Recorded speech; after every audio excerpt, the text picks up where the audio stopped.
దగ్గరలో first birthday ఇంట్లో చేద్దాం అనుకున్న వాళ్ళకి రీల్ అయితే షేర్ చేసేయండి. హాయ్ గైస్, అందరికీ వెల్కమ్ టు బ్యాలెన్స్ ఏమిటి చెప్పాలి లైక్ ఏమండి. ఈ డెకర్ వచ్చేసరికి మే 9 జేటింగ్ కాలేజ్ దగ్గరలో ఉన్న పాటికోట అనే విలేజ్ లో అయితే ఫస్ట్ బర్త్డే డెకర్ అయితే చేసాం అనమాట. అన్నయ్య వాళ్ళు అయితే 10 days బ్యాక్ అయితే బుక్ చేసుకున్నారు. అన్నయ్య వాళ్ళకి అయితే మనం రీసెంట్ గా చేసినట్టు సేమ్ కావాలి, కాకపోతే పింక్ కలర్ లో కావాలని చెప్పారు. ఇక ట్విస్ట్ ఏంటంటే గోడలకి ఒక మేక్ కూడా కొట్టకుండా ఏ సపోర్ట్ లేకుండా చేయమని చెప్పారు.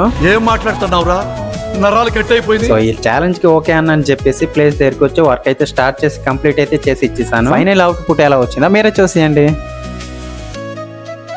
సో మీకు ఈ డెకర్ ప్రైస్ డీటెయిల్స్ తెలుసుకోవాలనుకుంటే ఎక్కువగా కష్టపడకండి, జస్ట్ మీరు ఫాలో చేసి కామెంట్లు ప్రైజ్ అండ్ కామెంట్ పెట్టండి. నేను మీకు డైరెక్ట్ గా సెండ్ చేస్తాను. ఫాలో చేస్తేనే డైరెక్ట్ గా టీఎం అనేది వస్తుంది. సో చూసారు కదా, మనం ఎలా అయితే అనుకున్నామో అలానే చేసిస్తా వర్క్ అనేది. చేసిన వర్క్ అన్నయ్య వాళ్ళు అయితే ఫుల్ అంటే ఫుల్ సాటిస్ఫై అయిపోయారు అసలు. సో మీకు కూడా ఇలాంటి మెమొరబుల్ గా గుర్తుండిపోయేలా డెకర్ చేయించుకోవాలని ఉందా? ఎందుకు ఆలస్యం, కింద ఉన్న నంబర్ కి కాల్ కానీ లేదా వాట్సాప్ లో మెసేజ్ చేసి మీ డేట్ అయితే బుక్ చేసుకోవచ్చు. సో ఇంకో విషయం ఏంటంటే స్క్రీన్ మీద కనిపిస్తున్న ప్లేసెస్ లో మాత్రం డెకర్ అనేది అవైలబుల్ అవుతుంది. చాలా మందికి మన వర్క్ నచ్చి 2 months టైం ఉన్నా సరే ఇప్పటి నుంచి అయితే చాలా మంది మన ఫాలోవర్స్ బుక్ చేసుకున్నారు. వీడియో స్టోరీ పెట్టి బుక్ చేసుకున్న వాళ్ళకి నా తరపున ఎక్స్ట్రా 500 అయితే డిస్కౌంట్ అనేది ఇస్తాను. ఇంకా ఇలాంటి మంచి మంచి డెకరేషన్స్ అయితే చాలా ఉన్నాయి, అవి కూడా చూద్దాం అనుకుంటే ఫాలో చేయడం మాత్రం మర్చిపోకండి. మళ్ళీ మంచి డెకరేషన్ తో నెక్స్ట్ వీడియోలో కలుద్దాం. బాయ్.